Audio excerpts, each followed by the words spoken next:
Hey, everybody. Welcome to the Mr. Teacher, Mr. Preacher podcast and YouTube channel. This is Kevin, and we are going to be doing a Mr. Teacher mini lesson, the first mini lesson within the enthusiasm building block of the pyramid of success, as defined by John Wooden as brushes off upon those, that is enthusiasm, brushes off upon those with whom you come in contact. You must truly enjoy what you are doing. And in today's mini lesson, we are going to eat more corn. Why what's corny is what's healthy for more enthusiasm. But before we get into that, we're going to cover our two affiliates that we believe in and that are integral to our success here on the channel and podcast. And the first one is Amare. And Amare is the mental wellness company. It is focused on your mental wellness, fitness, just like any protein supplement for your muscles. Amare is the supplementation for your gut and your gut-brain axis.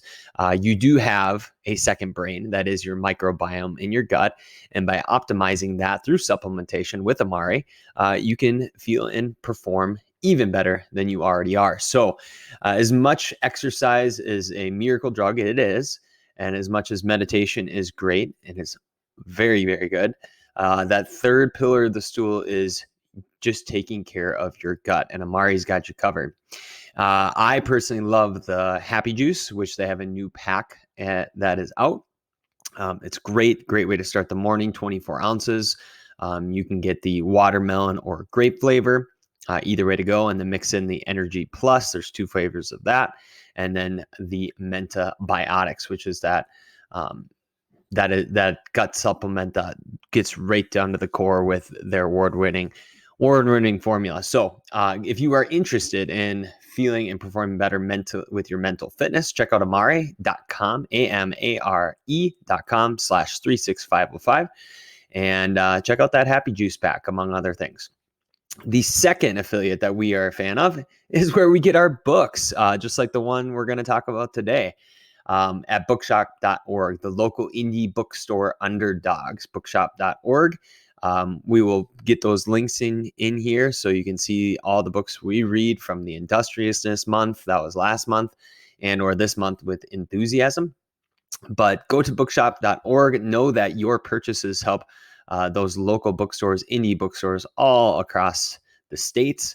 We love supporting anybody that is a small business, and bookshop.org lets you do that. So if any of the books we talk about on here appeal to you, go on and check that out either in the description or going on to their website there.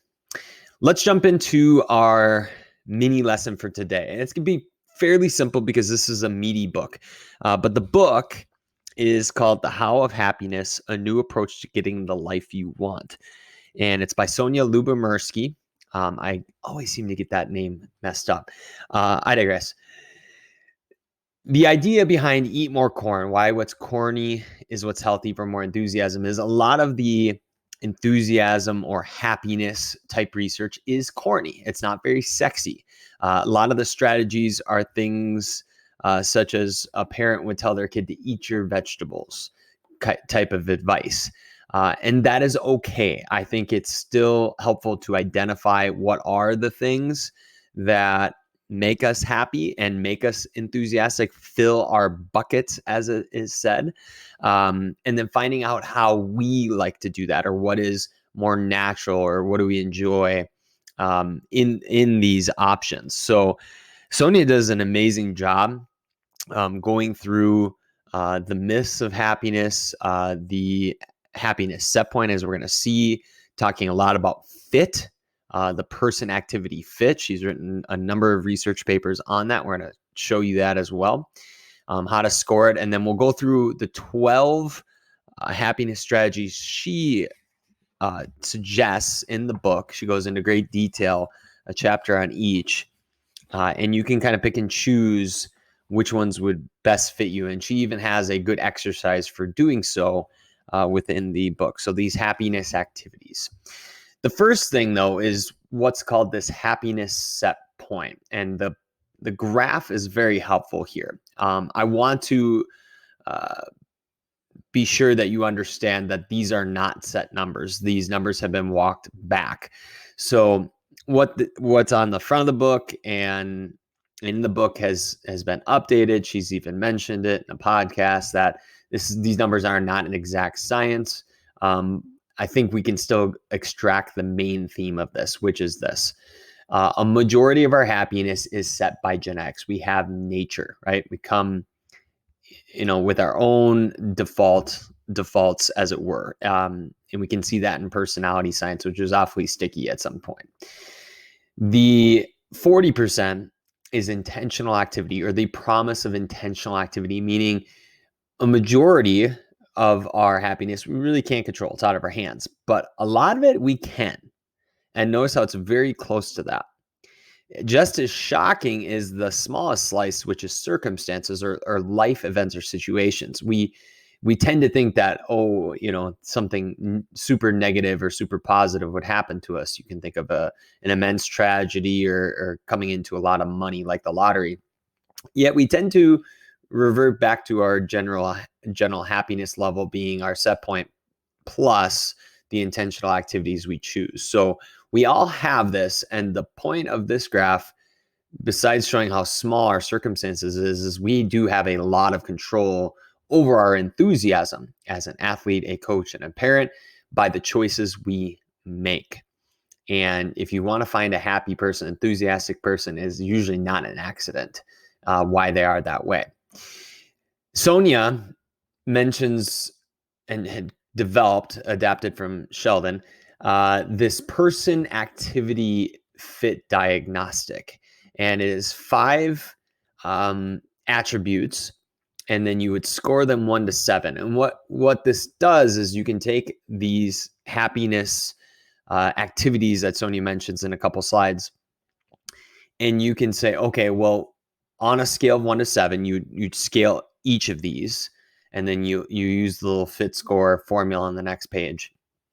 How much does this fit you? And those 12 strategies aren't necessarily a laundry list that you have to do them all. That's one thing that I tend to see quite a bit in peak performance is we tend to optimize for everything, where we really need to be optimizing for the essentials and the minimum effective dose, working smart in that regard, versus just trying to pour more and more and more. I think there is a law of diminishing returns in anything, and this would be that case. So I'm going to read these, and the first 3 are positive. The second 2 are more negative or neutral. So how do you know if a happiness activity is a good fit? Well, number 1 is natural. So you'll keep doing the activity because it feels natural to you. You're able to stick with it. It's just easy. You're like, okay, I just do that. You might even be doing some of these already. You didn't even know it. The second one is you enjoy it. Like you keep doing it because it feels good. You find it interesting, challenging. It's enjoyable. Very simple. 1 to 7. The third one is you value it. Now, this one is a little different than the first 2. You'll keep doing this activity because you value and identify with doing it. Kind of those identity-based habits we talked about with James Clear and the work smart section of industriousness. You'll do it freely even when it's not enjoyable. I tend to perk my ears up on that one because it seems to be more resilient. I like it when you have elements of 1 and 2 with value. If you don't have value, you kind of waffle when things get tough. But do you value said activity? Number 4 is guilty. So you'll keep doing the activity because you would feel ashamed, guilty, or anxious if you didn't do it. You'll force yourself to do it. Not a fan of that. That's obviously not good. We would prefer it to be natural, enjoyable, or valuable. The last one, number 5, is situation, which you can't really see with my head in the way. You'll keep doing this activity because somebody else will want you to, or because your situation will force you to. Another one where it's just situational, not something we're after. We're hoping that we can go on the first 3. So you would take an activity and you'd score it 1 to 7, 1 being, not a lot, and 7 being completely. And you would then add up your scores. So you would add up the natural score, enjoyable score, valuable score, divide that number by 3, and then you would minus the guilty plus situation and divide that by 2. That is your fit score equation. And you'll end up with a number. So after you grade all of the happiness activities in the book, you would have your top scoring ones that are a fit for you. And do check out the book. It gives great descriptions, walks you through this, a place for the exercises, along with other exercises like a subjective happiness scale that you can track your happiness as you go forward, and then also a depression scale, among other activities you can go in. But what are the corny elements? Like, what are those happiness activities that are corny, that would bring us more enthusiasm if we did them, fit or no fit? So all happiness activities work to a certain extent, but the ones that fit us do work better. Start with the first 6. I'll read them one by one. So eat your corn. Here's what's corny, but is what's healthy for enthusiasm. Number 1 is expressing gratitude, being grateful. You cannot be grateful and complain at the same time. Gratitude is a default positive psychology basic as well. There are a number of different tools you can use for that. We prefer the gratitude game that we practice during our weekly primers. It allows us a little more novelty and stretches us and allows the embrace of emotions that we will inevitably come across in our journeys as humans in the athletic realm, whatever area you are in. So number 1 is expressing gratitude. 3 things you're grateful for. When we trained in peak performance, they tried to push us towards 10 because of our negativity bias, or doing just a few and then doing one longer paragraph talking about how you somatically feel with that gratitude. Number 2 is cultivating optimism. Being more optimistic, seeing the bright side of things, training yourself to look for that. Similar to number 1 with gratitude, I think you get a little bit of a dose of optimism when you're looking for what you're grateful for. But putting on your rose-colored glasses. Number 3, avoiding overthinking, which another way is ruminating, letting your thoughts spin over and over.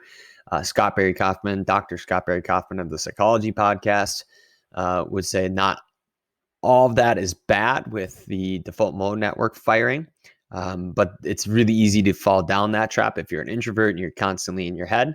So avoiding overthinking.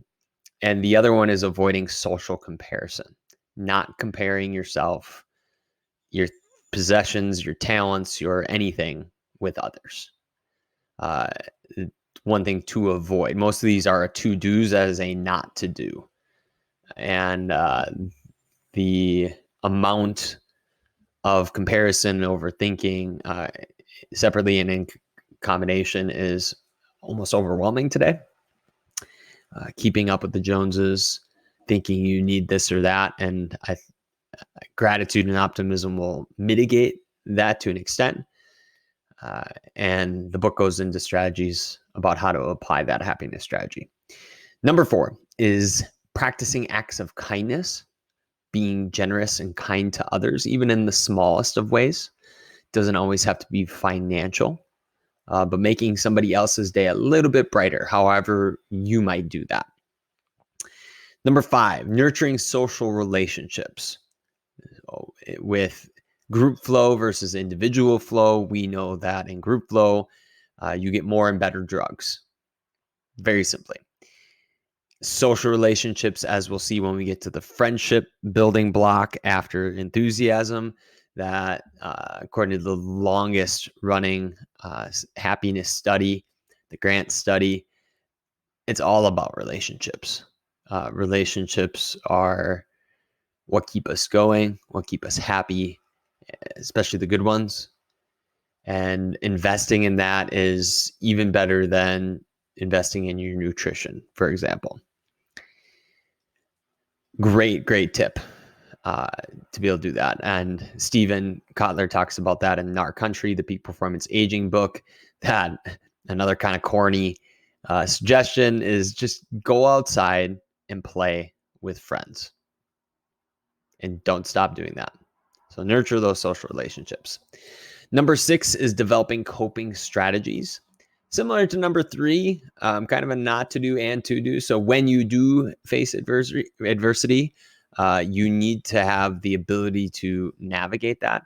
John Wooden calls it in his sets of 3 or his 7-point creed to build a shelter against a rainy day. When the rainy day comes, have a shelter or coping strategies that can help you. The second set of those corny happiness strategies that can help us be more enthusiastic. Number 7 is learning to forgive. And that is both ourselves and others of wrongdoing. And this may be more important to older adults in the stages of adult development in the 40s and 50s. Yet all of us could learn to forgive much more than we do. Doesn't necessarily mean forget, but to forgive and letting go of burdens. Greg McEwen in our deep read of Effortless talks about, what job or am I asking this grudge to perform? What are you holding on to? What weight are you carrying? And letting it go. And that's much easier said than done. And yet it is a very beneficial happiness strategy. Number 8 is increasing flow. Flow experiences, flow state. We talk about a flow trigger every week in our weekly primer. The people with the most flow in their lives are the happiest, score off the charts in life satisfaction. And you can think of that as just doing something that captures your attention, that lets you play. Flow follows focus. Wherever your attention goes, energy flows idea. Get into flow more often. Do the things that get you into flow, whatever that may be. Number 9 is savoring life's joys. Savoring is the key word here. It has become awfully popular and can be tied with mindfulness, paying attention in the moment to I would say, even the smallest of things. Mindful eating is a good example of that. Starting your day, if you have coffee and you take an extra moment to somatically breathe in or have the embodiment of the senses of each part of that coffee. Finding and appreciating, savoring, gratitude could also go with this. The smallest of life's joys. They're everywhere. We're so blessed to have all the things that we have, even if they're simple. Number 10 is committing to goals. If you want to find a happy person, they often have a project in mind. Committing to goals, having goal direction. John Gordon talks about this in The Energy Bus, one of our books for the month of enthusiasm here. And you got to have a vision. You got to have a direction. You got to have something you're working towards. And Sonja goes into great length towards the end of the book about committed goal pursuit and why that is so good for us. Let me see if I can find it right here. 6 benefits of committed goal pursuit. And we need goals. We need direction. We need to have something to do. An aim in life is the only fortune we're finding, according to Robert Louis Stevenson. I'll read them. Why not? So, committing to goals. What does Sonja say? She says, first and foremost, committed goal pursuit provides us a sense of purpose and a feeling of control over our lives. So you get up and you have a direction, a place to go with your day. It bolsters our self-esteem, stimulating us to feel confident and efficacious. Furthermore, the accomplishment of every sub-goal. So you have a goal and then the little steps you take to get there. On the way to the big goal is yet another opportunity for an emotional boost. We feel useful. It feels good to be good at something. Number 3, pursuing goals adds structure and meaning to our daily lives. We like to have structure as much as we do freedom. Some days it's a balance. The 4th benefit is that it helps us to learn to master our use of time, to identify higher order goals, break them into steps, and develop a schedule to accomplish them. Number 5 is the commitment to goals during such times may help us cope better with problems. So there is a 5th benefit of goal pursuit right there. The final one is it involves engaging with other people. That goes into nurturing social relationships. Teachers, clients, friends, colleagues, and partners, and such social connections can be happiness inducing in and of themselves. So the need to belong, we push ourselves. People want to support you along the way. Uh, the Alchemist would be a good example of that as well. Number 11 is practicing religion or spirituality. John Wooden would say he doesn't necessarily care what you believe in as long as you have something to believe in.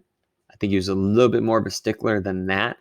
But people who practice religion or have a higher purpose or meaning tend to be happier. And that is true. So practicing religion, spirituality, being morally better, having moral condition, as Wooden would say it, mental, moral, physical, is in that condition section.